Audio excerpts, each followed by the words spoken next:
बताऊँ दोस्तों अपने YouTube channel mind page study में, और हम पढ़ रहे थे भूगोल। और भूगोल में हमने पढ़ लिया था यहाँ तक, ये विश्व के प्रमुख मरुस्थल रेगिस्तान। अब हम पढ़ेंगे आज की वीडियो में वायुमंडल। ठीक है। अच्छा, वायुमंडल किस चीज़ का बना है, कितनी परतें होती हैं, ये सारी चीज़ें हम पढ़ेंगे। ये भी इम्पोर्टेंट है काफ़ी, इससे भी काफ़ी क्वेश्चन आते हैं। ठीक है। अच्छा, वायुमंडल क्या होता है? वायुमंडल होता है जो हमारी पृथ्वी एक गेंद आकार की तरह है, उसके चारों तरफ गैसों का एक आवरण है। आवरण मतलब एक आवरण, आवरण को क्या कहेंगे? आवरण मतलब एक गैसों का एक पर्दे के तौर पर ये लिपटी हुई है। वो गैसें हैं, कोई कपड़ा नहीं है। ठीक है। तो वो गैसें पृथ्वी को चारों तरफ से घेरे हुए हैं। ठीक है। उसी को हमने क्या कह दिया? वायुमंडल कह दिया है। और ये पृथ्वी का गुरुत्वाकर्षण बल है, जिसकी जो अपनी शक्ति से पृथ्वी हर चीज़ को अपनी तरफ खींचती है, उसी की वजह से ये गैसें भी पृथ्वी के चारों तरफ सतह पर बंधी हुई हैं। ये छोड़ करके नहीं आती हैं पृथ्वी को। अगर मान लो गुरुत्वाकर्षण बल कम हो जाए, जी की वैल्यू कम हो जाए, 9.8 मीटर पर सेकंड स्क्वायर से कम हो जाए, तो फिर ये सारी गैसें चली जाएंगी और हमारा जीवन संभव नहीं रहेगा पृथ्वी पर। ठीक है। तो गुरुत्वाकर्षण बल के कारण ये हमसे पृथ्वी से बंधी हुई हैं। ठीक है। और जो सौर विकिरण है, यानी कि सूर्य से जो ताप जो आता है, जो सौर ऊर्जा जो आती है, ठीक है, सूर्य से, वो लघु तरंगों यानी कि माइक्रोवेव्स, छोटी तरंगों के रूप में आती है। ठीक है। मगर जो छोटी तरंगों के रूप में तो आती है, मगर जो वायुमंडल है पृथ्वी के चारों ओर, वो छोटी तरंगों की किरणों को तो अपने अंदर ले लेता है, मगर जो वायुमंडल है उसका टेम्परेचर क्या है? गर्म है थोड़ा, क्योंकि उसमें CO2 है वायुमंडल में पृथ्वी के चारों ओर। तो उसके टेम्परेचर की वजह से, उसके ताप की वजह से वो तरंगे कैसी हो जाती हैं? माइक्रोवेव्स, यानी कि छोटी लघु तरंगों से वो दीर्घ तरंगों में बदल जाती हैं। मगर दीर्घ तरंगों को वो निकलने नहीं देता, वो ये वायुमंडल। ठीक है। तो ये वहीं फंसी रह जाती हैं, जिससे कि टेम्परेचर और ज़्यादा बढ़ रहा है। ठीक है। यही ग्लोबल वार्मिंग का भी कारण है। ठीक है। क्योंकि टेम्परेचर ज़्यादा बढ़ने की वजह से, या पारगम्य है, यही वही बात लिखी हुई है। ठीक है। अच्छा, वायुमंडल में जो गैसें हैं, वो गैसें हैं, उसमें जलवाष्प भी है, वाटर वेपर भी है यानी कि जलवाष्प, और धूल कण यानी कि डस्ट पार्टिकल भी हैं। ये इन तीनों चीज़ों का एक मिश्रण है। गैस भी हैं, जलवाष्प भी है, और धूल कण भी हैं। ठीक है। ये तीनों चीज़ें पृथ्वी के जो सबसे निचली वाली जो परत है, यानी कि जिसके कांटेक्ट में हम लोग हैं, ठीक है, वो लगभग 12-15 किलोमीटर तक है लगभग, जिसको समताप क्षोभ मंडल कहते हैं। तो उसमें इन चीज़ों का घनत्व ज़्यादा है, यानी कि ये चीज़ें इनकी परसेंटेज इसी पहली परत यानी कि क्षोभ मंडल में सबसे ज़्यादा है। ठीक है। और जो सबसे निचली जो परत है, वही बात बताई गई है कि 8 किलोमीटर की ऊंचाई तक मिलता है इनका जल वाष्प। ठीक है, निचली परत में। और वायुमंडल को गर्म करने में ये खास भूमिका अदा करती है, जल वाष्प यानी कि वाटर वेपर। धूल कण जब क्या होते हैं, वो आर्द्रता ग्राही होते हैं, आर्द्रता को अपने अंदर ले लेते हैं। ठीक है। और जल वाष्प के लिए आधार का काम करते हैं। विकिरण भी इन्हीं की सहायता से होता है। और कुहासा, घना कोहरा जो पड़ता है, वो भी इन्हीं के वजह से पड़ता है, इनकी धूल कणों, डस्ट पार्टिकल की वजह से।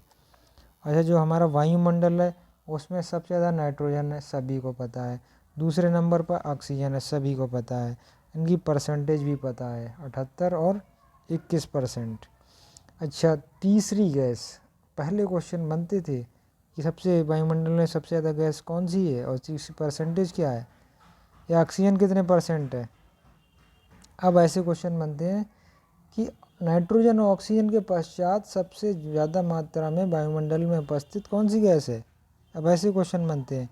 तो वो ऑर्गन में मैंने किसी पेपर में देखा था, मैंने कोई पेपर दिया था उसमें मैंने देखा था कि ऐसा क्वेश्चन आया है। तो और तीसरे नंबर पर ऑर्गन सबसे ज़्यादा मात्रा में नाइट्रोजन और ऑक्सीजन के बाद, ठीक है, 0.93% है। और चौथे नंबर पर है CO2 कार्बन डाइऑक्साइड 0.036% है। तो ये दोनों आपको याद रखना है कि तीसरे नंबर पर है ऑर्गन और चौथे पर है CO2 यानी कार्बन डाइऑक्साइड, ठीक है। अच्छा अब आ जाओ ये वायुमंडल की परतें। वायुमंडल को हमने 5 संस्तरों यानी कि लेवल्स में बांटा है, ठीक है। सबसे पहला यानी कि निचला लेवल है जिसके कांटेक्ट में हम लोग हैं, ज़मीन पर चलते हैं, हमारे सिरों के ऊपर जो मंडल है यानी कि वायुमंडल है वो हमारी सबसे निचली परत है जिसके कांटेक्ट में हम लोग हैं। उसको नाम दिया है क्षोभमंडल या ट्रोपोस्फियर। इसकी औसत ऊंचाई तो 13 किलोमीटर है, ठीक है, एवरेज लगाया जाए। विषुवत रेखा पर ये 18 है और ध्रुवों पर ये 8 है। और इसका अगर औसत लगाया जाए दोनों का तो ये लगभग औसत इसकी ऊंचाई 13 किलोमीटर तक है, ठीक है। 8, 18 और 13 ऐसे याद रख लो, 8, 18, 13, ठीक है। ये आते हैं क्वेश्चन कि विषुवत रेखा पर क्षोभमंडल की ऊंचाई कितनी है, 18, ध्रुवों पर कितनी ऊंचाई है, 8 किलोमीटर, और औसत ऊंचाई अगर पूछ ले तो 13 किलोमीटर है, ठीक है। अच्छा अब आगे चलते हैं हम। अच्छा क्षोभमंडल में अगर हम 165 मीटर की ऊंचाई अगर पर हम चढ़ाएंगे तो 1 डिग्री टेम्परेचर कम हो जाएगा। फिर 165 चढ़ाएंगे तो 2 डिग्री टेम्परेचर कम हो जाएगा। यानी कि हर 165 मीटर की ऊंचाई चढ़ने पर 1 डिग्री टेम्परेचर कम हो जाता है। यही वजह है कि लोग हिल स्टेशन पर शिमला, मनाली, कुल्लू में गर्मियों की छुट्टियां मनाने जाते हैं, क्योंकि वो ये सब किस में है, क्षोभमंडल में ही है। और क्षोभमंडल में ऊंचाई बढ़ने पर क्या होता है, टेम्परेचर कम हो जाता है। अगर मान लो शिमला हमारा 3000 मीटर की ऊंचाई पर स्थित है तो 3 डिग्री टेम्परेचर तो वैसे ही कम हो गया कि नहीं। मान लो और भी ज़्यादा ऊंचाई पर हो सकता है, तो मतलब यहाँ से टेम्परेचर कम ही हो ही जाएगा, तो ठंडों में थोड़ा राहत मिलेगी वहाँ पर जाने, इसलिए लोग जाते हैं।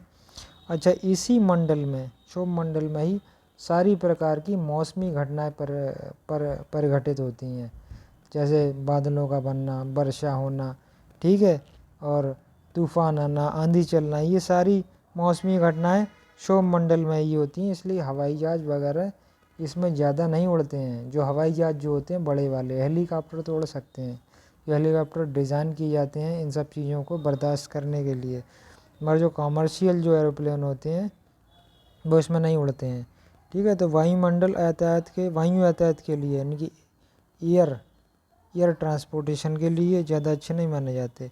यानी कि हवाई जहाज उड़ते हैं वो क्षोभमंडल से ऊपर उड़ते हैं, ठीक है। अच्छा ये वायुमंडल का सबसे सघन स्तर है, यानी कि डेंस है, घनत्व सबसे ज़्यादा है।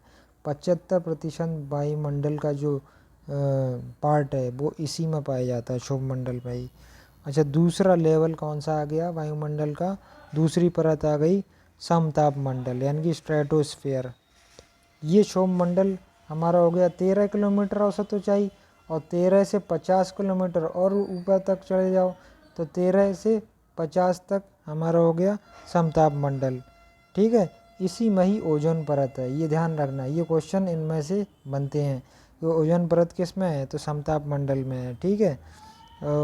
और ओजोन से हमें पता ही है कि ओजोन कैंसर पराबैंगनी किरणों को रोकती है, पराबैंगनी किरणों को अवशोषित कर लेती है, नहीं तो इंसान में कैंसर बन जाएगा या फिर आंखों को क्षति पहुंचाएगी, ये तो सभी को पता है, ठीक है। अच्छा इसमें बादल वगैरह, तूफान और आंधी नहीं आती, वर्षा वर्षा नहीं होती है, तो ये हवाई जहाज़ यानी कि वायु यातायात के लिए सबसे अच्छी जगह है, ठीक है, समताप मंडल। अच्छा तीसरी परत आ जाती है मध्य मंडल यानी कि मीज़ोस्फीयर। ये समताप मंडल से भी 80 किलोमीटर ऊंचाई तक है।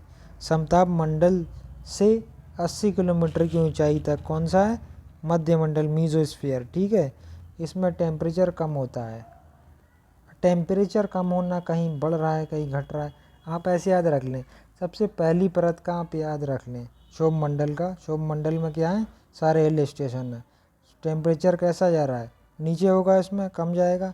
फिर सब में एक में बढ़ा दें, एक में घटा दें, एक में बढ़ा दें, एक में घटा दें, यानी कि पाँचों लेवल्स में, पाँचों परतों में। सबसे पहली परत क्षोभमंडल, टेम्परेचर कम हो रहा है, फिर अगली परत बढ़ जाएगा, फिर अगली परत घट जाएगा, फिर अगली परत बढ़ जाएगा, ऐसे करते चले जाएं पाँचों में। ठीक है, घट रहा है, बढ़ रहा है, फिर घटा दो, फिर बढ़ा दो, पाँचों तक ऐसे ही करते चले जाओ। देख लो सब में ऐसे ही है। ठीक है। अच्छा, यहाँ पर टेम्परेचर सबसे कम हो जाता है, -100 डिग्री सेल्सियस तक हो जाता है, जिससे कि जो वो मंगल ग्रह और बृहस्पति ग्रह में, हमने सौर मंडल में पढ़ा है, मंगल ग्रह और बृहस्पति ग्रह में एक एस्ट्रॉयड बेल्ट है, उल्का पिंडों की एक श्रृंखला है। वहाँ से कभी कभी ऐसा होता है कि गुरुत्वीय बल के खिंचाव के कारण वो उल्का पिंड हवा में बड़ी तेज गति से पृथ्वी की तरफ आते हैं। अब भाई वो बहुत बड़े बड़े होते हैं पत्थर के, ठीक है, छोटे मोटे तो होते नहीं जो बच्चे फेंकते हैं हाथों से। वो गर्म भी होते हैं काफ़ी, ठीक है, कुछ गर्म होते हैं, कुछ ठंडे भी होते हैं। गर्म ठंडे तो होते हैं, मगर वो इतने वायु घर्षण और इतनी ज़्यादा स्पीड के कारण, वो वायु घर्षण के कारण बहुत ज़्यादा गर्म हो जाते हैं। तो इस परत में, यानी कि मध्य मंडल में, इसका टेम्परेचर -100 डिग्री है। जब इस परत में आते हैं वो उल्का पिंड, तो वो ठंडे हो जाते हैं। ठीक है, ठंडे हो जाते हैं और इसी में ही जलकर नष्ट हो जाते हैं, आगे आ ही नहीं पाते, यानी कि पृथ्वी तक आ नहीं पाते हैं। अच्छा, चौथा जो परत है वो आयन मंडल है। आयन मंडल क्या है, ये 400 किलोमीटर तक है, 400 किलोमीटर तक है। ठीक है, यानी कि समताप मंडल से ही, मध्य मंडल से आगे चले जाओ और 400 किलोमीटर तक की दूरी तक है। ठीक है, इसमें विद्युत आवेशित कण पाए जाते हैं, जिसे आयन कहते हैं।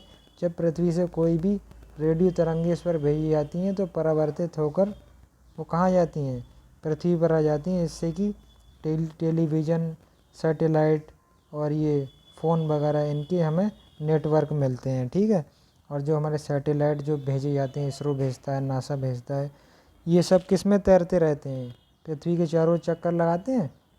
ठीक है, तो ये आयन मंडल में ही स्थापित की जाती हैं ये सारे सैटेलाइट्स वगैरह।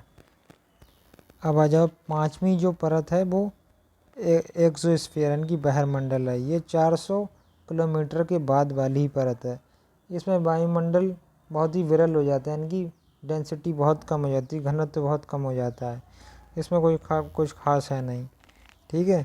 अच्छा, सूर्य तप क्या होता है, इंसोलेशन। सूर्य तप क्या होता है, जो सूर्य से जो प्रकाश आ रहा है, भाई उसमें कोई टेम्परेचर तो है ना, कोई ताप तो है, कुछ गर्मी है इसमें, सूर्य से जो प्रकाश आ रहा है। ठीक है, तो किसी भी निश्चित समय पर और किसी निश्चित समय में किसी निश्चित स्थान पर प्राप्त होने वाले सौर ऊर्जा को उस स्थान पर सूर्य तप कहते हैं, यानी कि इंसोलेशन कहते हैं। याद रखना, ये एसएससी में आ चुका है, ये इंसोलेशन होता क्या है। ठीक है। अच्छा, किसी भी जगह पर सूर्य तप प्राप्त होने के लिए कई चीज़ें अफेक्ट करती हैं, कई चीज़ें प्रभावित करती हैं, जैसे सूर्य की किरणों का तिरछापन, ठीक है, दिन की लंबाई, रात की लंबाई, और सूर्य का अपने अक्ष पर घूमना, और स्थल एवं जल उस परत पर कितना है, उस जगह पर कितना है, ये सारी चीज़ें कोई खास इम्पोर्टेंट नहीं है। अच्छा, किसी भी सतह पर सूर्य तप प्राप्त हो रहा है, यानी कि सौर ऊर्जा आ रही है सूरज से, ठीक है, और वो पृथ्वी से फिर परावर्तित हो रही है, यानी कि आ रही है और जा रही है, परावर्तित होकर जा रही है। तो आना बटे जाना, सौर ऊर्जा का आना और बटे जाना, ये अनुपात क्या कहलाता है, ये अनुपात एल्बिडो कहलाता है। किसका अनुपात, सौर ऊर्जा आ रही है सूरज से पृथ्वी तक किसी भी स्थान पर पृथ्वी के, तो आने वाली सौर ऊर्जा बटे जाने वाली सौर ऊर्जा, ये इसका अनुपात क्या है, आना बटे जाना इक्वल टू क्या हो जाएगा, एल्बिडो। ये अनुपात एल्बिडो कहलाता है। ठीक है। अच्छा, वायुमंडल में ऊष्मा यानी कि हीट कैसे ट्रांसफ़र होती है, वो विकिरण हो गया, चलन हो गया, संवहन हो गया, ये हमें नहीं पढ़ना है, ये फिजिक्स के टॉपिक हैं। ठीक है। अच्छा, पृथ्वी तक जो सौर ऊर्जा सूरज से आती है वो किस माध्यम के ज़रिए आती है? वो आती है सौर विकिरण के माध्यम से आती है। और पृथ्वी का वायुमंडल जो गर्म होता है वो संवहन विधि द्वारा गर्म होता है। ये दो चीज़ें याद रखना। सूर्य से प्रकाश आ रहा है या सूर्य से सौर ऊर्जा आ रही है पृथ्वी तक, वो विकिरण के माध्यम से आती है। और सूर्य का वायुमंडल जो गर्म हो रहा है वो संवहन विधि द्वारा गर्म हो रहा है। ठीक है। अब ये तापमान है, तापमान में कुछ पढ़ना है, सभी जानते हैं कि ऊष्मा ऊर्जा का रूप है। गर्म या ठंडेपन का एहसास क्या कहलाता है? ताप कहलाता है। अच्छा, अब ये थोड़ा इम्पोर्टेंट है, थर्मल इन्वर्जन, तापीय व्युत्क्रमण क्या होता है? जैसा कि हम जानते हैं कि ऊंचाई जैसे जैसे बढ़ती है तापमान कम होता है। जैसे शिमला मनाली, इनमें ऊंचाई बढ़ती है तापमान कम होता है। अगर ऊंचाई बढ़ने के साथ तापमान भी बढ़े तो इसको क्या कहते हैं? तापीय व्युत्क्रमण कहते हैं। ठीक है। उल्टा हो, ऊंचाई बढ़ रही है और तापमान भी बढ़े, घटना चाहिए तापमान ऊंचाई बढ़ने के साथ, मगर ऊंचाई बढ़ने पर भी तापमान बढ़े तो उसको क्या कहते हैं? तापीय व्युत्क्रमण कहते हैं। ठीक है। अच्छा, ये होता क्यों है और क्या चीज़ें होनी चाहिए तापीय व्युत्क्रमण होने के लिए? ये होता है मध्य और अक्षांशीय, उच्च अक्षांशीय क्षेत्रों में। उच्च अक्षांशीय क्षेत्र कौन कौन से हो गए? जो आपके ध्रुव हो गए, ध्रुव जहाँ पर बर्फ़ जमी रहती है। और मध्य अक्षांशीय क्षेत्र कौन कौन से हो गए? जैसे यूरोप वगैरह जो ठंडे देश हैं। ठीक है। अपने यहाँ तो बहुत गर्मी पड़ती है। और जाड़े की ऋतु होनी चाहिए। ठीक है। तापीय व्युत्क्रमण के लिए लंबी रातें तो जाड़ों में ही होती हैं। शांत शुष्क वायु होनी चाहिए। ठीक है। बादल ना हो। ठीक है। इसके लिए तापीय व्युत्क्रमण होने के लिए। अच्छा, तापीय व्युत्क्रमण जब होता है तो इसके प्रभाव क्या क्या होते हैं? ये घने कोहरे को घना कोहरा बनाता है। ठीक है। जिससे कि दृश्यता कम हो जाती है। जैसे कभी कभी दिल्ली में आप देखते होंगे दिसंबर जनवरी में कोहरा छा जाता है। ठीक है। मगर वो पॉल्यूशन की वजह से होता है, वो तापीय व्युत्क्रमण नहीं होता है। एक समझाने के तौर पर बता रहा हूँ। ये तापीय व्युत्क्रमण जो होता है वो चाय और कॉफ़ी की खेती के लिए काफ़ी अच्छा माना जाता है। ठीक है। कभी कभी इससे बरसात भी हो जाती है, ठंडों वाली बरसात। अच्छा, वायुमंडलीय आर्द्रता क्या होती है? भाई उसमें जो वायुमंडल की जो हवा है उसमें कुछ अंश जो होता है वो पानी का भी रहता है। ठीक है। मगर वो पानी जो दिखता नहीं है, मगर है उसमें आर्द्रता है। उसी जल की मात्रा को, बहुत कम होता है जल, तो उस जल की मात्रा को ही क्या कह देते हैं? आर्द्रता कह देते हैं। ठीक है। वायुमंडल में जल वाष्प होती कितनी है? 2 से 5% होती है। ठीक है। यही जल वाष्प, ठीक है, कभी ओस के रूप में पृथ्वी की सतह पर गिरती है, कभी पाला बन के गिरती है, कभी धुंध बन जाती है, और कभी कभी बरसात होकर गिरती है। ठीक है। यानी कि कब ओस बन के गिरेगी जल वाष्प, कब पाला, कब धुंध और कब वर्षा के रूप में गिरेगी, ये टेम्परेचर के ऊपर डिपेंड करता है कि टेम्परेचर ज़्यादा है कम है। ठीक है। अब अगली वीडियो में हम इसके आगे का पढ़ेंगे। ठीक है। तब तक देखते रहिए हमारा चैनल और हमें भी थोड़ी सपोर्ट करिए, सब्सक्राइब लाइक कर दीजिए, जिससे कि अगली वीडियो और अच्छी अच्छी वीडियो लाते रहें हम। तब तक के लिए खुश रहिए, मस्त रहिए, व्यस्त रहिए, पढ़ते रहिए।